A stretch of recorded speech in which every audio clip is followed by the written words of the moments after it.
18 दिसंबर की रात करीब 8 बजे बांग्लादेश की एक कपड़ा फैक्ट्री के बाहर जमा हिंसक भीड़ ने 27 साल के दीपू चंद्र दास को घसीट घसीट कर फैक्ट्री से बाहर निकाला और पीट पीट कर मार डाला।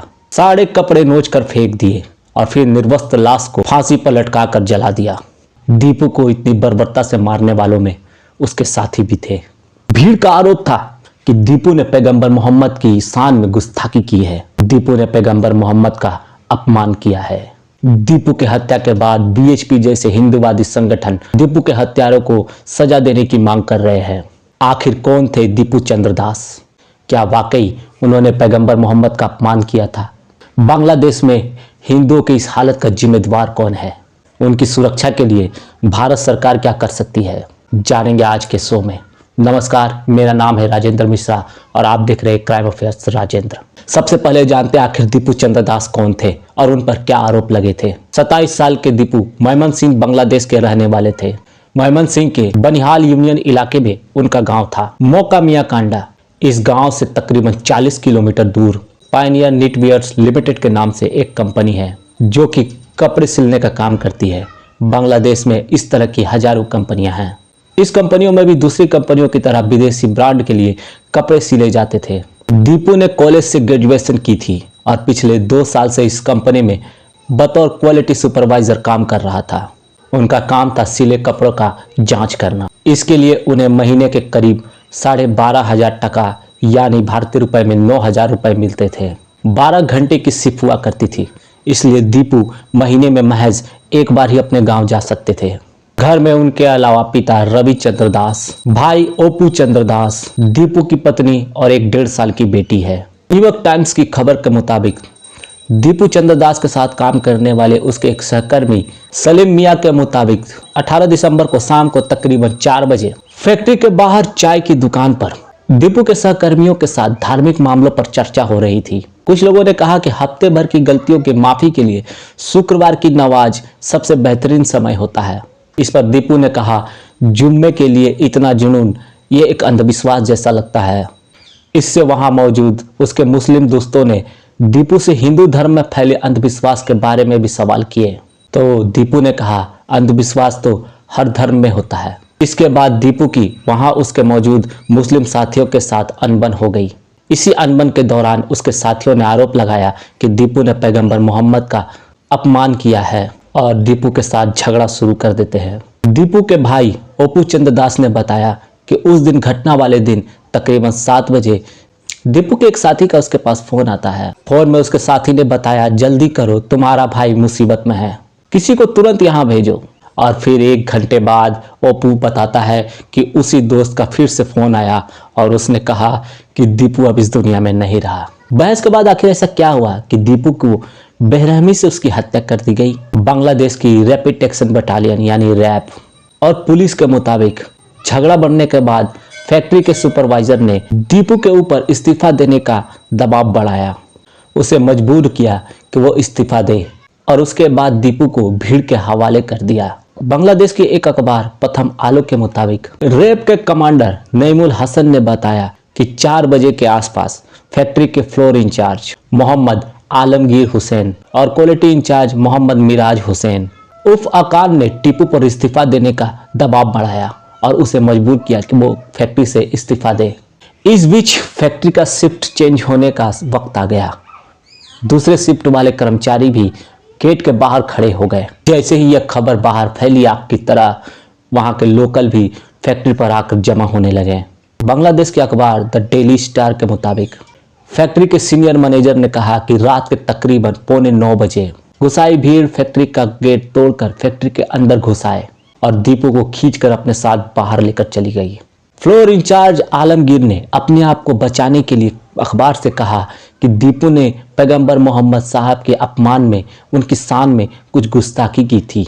इससे फैक्ट्री के मजदूरों के बीच तनाव फैल गया, उनके अंदर गुस्सा आ गया। मजदूरों ने दीपू को फैक्ट्री से निकालने की मांग की थी। फैक्ट्री के बाहर भी लोगों की गुस्साई भीड़ जमा हो गई थी। स्थिति को संभालने के लिए और मामले को शांत करने के लिए दीपू को नौकरी से निकालना पड़ा था। हमने दीपू को बचाने की हर मुमकिन कोशिश की, लेकिन गुस्साए भीड़ हमसे उसे छीनकर लेकर चले गए। इस भीड़ में दीपू के साथी भी थे।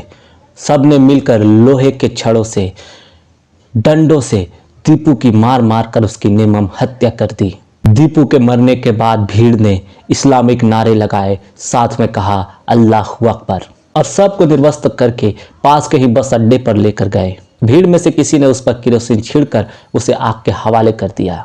उन्होंने उसके जले हुए धड़ और सिर को एक साथ बांध दिया था। रैब के ऑफिसर नईमुल हसन ने कहा कि फैक्ट्री वालों ने दीपू को पुलिस के हवाले नहीं किया था और ना ही उसकी जान बचा सके।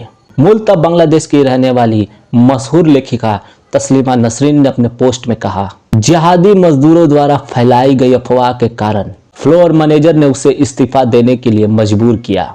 मैनेजर को अच्छी तरह से पता था कि भूखे गिद्ध बाहर इंतजार कर रहे हैं, फिर भी उन्होंने पुलिस को खबर देने की बजाय गेट खोल दिया। उसके बाद गिद्धों ने दीपू को नोच डाला।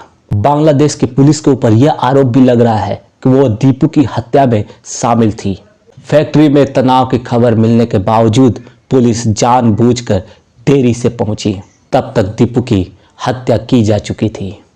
एक वीडियो भी वायरल हो रहा है जिसमें यह दावा किया जा रहा है कि बांग्लादेश की पुलिस दीपू को खींचते हुए लेकर जा रही है। हालांकि वह वीडियो पुराना बताया जाता है। अब यहाँ सवाल खड़ा होता है कि क्या दीपू ने वाकई इस्लाम का अपमान किया था? बांग्लादेश की पुलिस और रैब के मुताबिक दीपू पर ईशा निंदा का आरोप गलत था।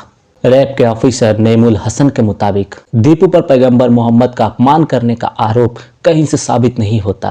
उन्होंने कहा कि हमने बहुत कोशिश की यह पता लगाने के लिए कि असल में उन्होंने क्या कहा था, लेकिन वो नाकामयाब रहे। नईमुल ने यह भी कहा कि वह जांच कर रही है कि क्या दीपू की पहले से किसी से दुश्मनी थी जिसके वजह से यह अफवाह फैलाई गई थी। इस एंगल से भी पुलिस पूरी घटना की जांच कर रही है। आखिर दीपू की उसके साथियों के साथ कहासुनी क्यों हुई, इस बारे में जानकारी आरोपियों के गिरफ्तार होने के बाद सामने आ ही जाएगी। बीच में यह भी खबर आई थी कि दीपू ने फेसबुक पर इस्लाम के बारे में कुछ लिखा है, लेकिन यह खबर भी झूठी साबित हुई। दीपू के पिता रविचंद्र भी कहते हैं कि उनके बेटे ने किसी भी धर्म का कोई अपमान नहीं किया। तस्लीमा नसरीन दीपू की हत्या पर लिखे एक पोस्ट में कहती हैं, दीपू की कोई गलती नहीं थी। बांग्लादेश में हिंदुओं के खिलाफ नफरत हर रोज बढ़ रही है। वहाँ के जिहादी तत्व हिंदुओं को किसी भी हाल में वहाँ से मारना चाहते हैं या फिर उन्हें वहाँ से भगाना चाहते हैं। अब यहाँ से सवाल होता है कि आखिर दीपू की हत्या में अब तक बांग्लादेश की पुलिस ने क्या क्या एक्शन लिए। दीपू की हत्या के मामले में दीपू के भाई ओप्पो ने भालुका पुलिस स्टेशन में एफआईआर दर्ज करवाई है। बांग्लादेश की पुलिस और रैब ने सीसीटीवी फुटेज खंगाली है और भी कई तरीकों से उस पूरी घटना की जांच की है और इस आधार पर फैक्ट्री के floor incharge Alamgir Hussain, quality incharge Mohammad Miraj उफ अकान, उनके अलावा 5 और फैक्ट्री वर्कर को गिरफ्तार किया है। अब बात करेंगे कि दीपू की हत्या के बाद बांग्लादेश की क्या हालत है और भारत पर इसका क्या असर पड़ेगा। दीपू की हत्या के पहले 12 दिसंबर को बांग्लादेश की एक प्रमुख नेता उस्मान हादी पर हमला हुआ था। इसके बाद से ही उनके समर्थक विरोध प्रदर्शन कर रहे हैं। 18 दिसंबर को ही दीपू की हत्या के बाद देर रात उस्मान हादी की भी मौत की खबर बांग्लादेश में आई। इसके बाद से देश भर में विरोध प्रदर्शन और तेज हो गए।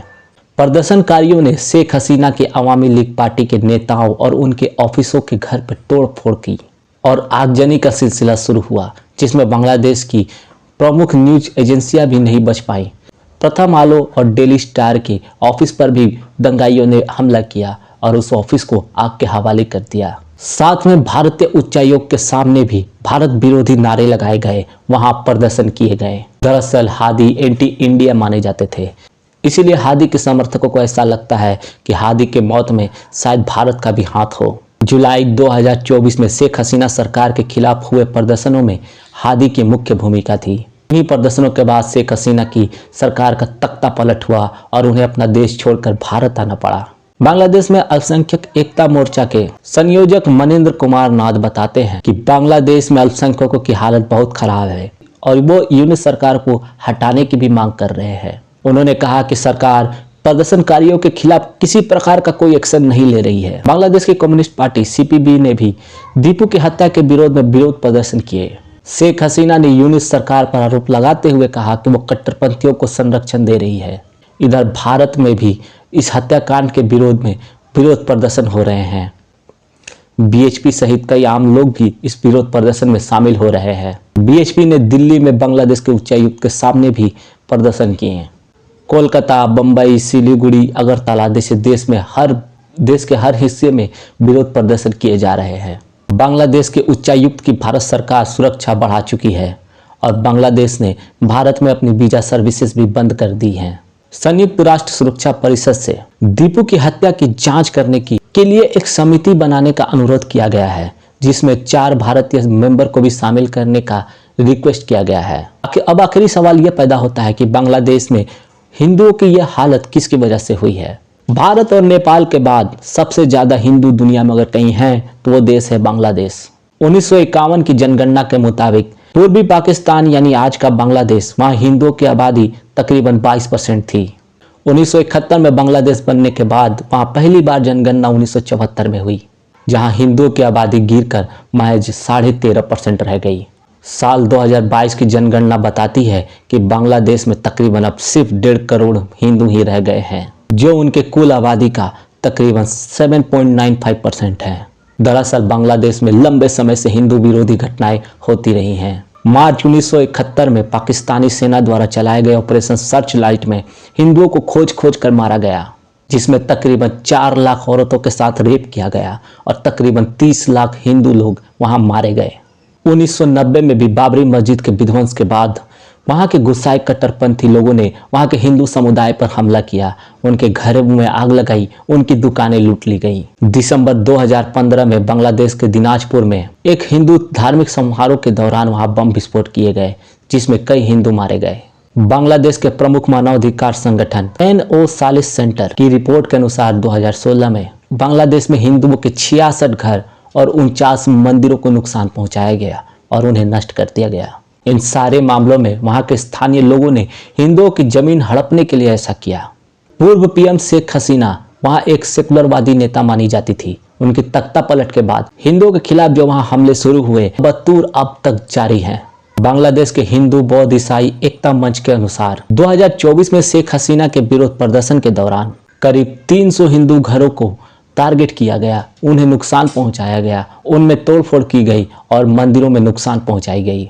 बांग्लादेश की हिंदू बौद्ध ईसाई एकता मंच द्वारा 9 अगस्त को यूएस सरकार से एक रिपोर्ट सौंपी गई, जिसमें बताया गया कि हसीना के जाने के बाद देश के 52 जिलों में 205 हिंदू विरोधी हमले हुए, जिनमें तकरीबन 230 हिंदू मारे गए। अब यहाँ सवाल यह खड़ा होता है कि भारत सरकार आखिर क्या कर सकती है। तो भारत सरकार वहाँ रह रहे हिंदुओं को संरक्षण दे सकती है। भारत सरकार मिलिट्री रूप से तो वहाँ एक्शन नहीं ले सकती, क्योंकि यह अंतर्राष्ट्रीय कानून का उल्लंघन होगा, क्योंकि बांग्लादेश एक स्वतंत्र राज्य है। लेकिन भारत सरकार दुनिया में अपने फ्रेंडली देशों के साथ मिलकर बांग्लादेश पर दबाव जरूर बना सकती है, वहाँ रह रहे हिंदू अल्पसंख्यकों पर हमला रुके। हम ईश्वर से प्रार्थना करते हैं कि जल्द से जल्द बांग्लादेश शांत हो, वहाँ के सभी लोग, या तो हिंदू हो या मुस्लिम, बौद्ध हो या ईसाई, सभी सुरक्षित से रहे, एक साथ रहे। मिलते हैं अगले वीडियो में एक नई कहानी के साथ। तब तक अपना ख्याल रखिएगा। तब तक के लिए इजाज़त दीजिए। नमस्कार।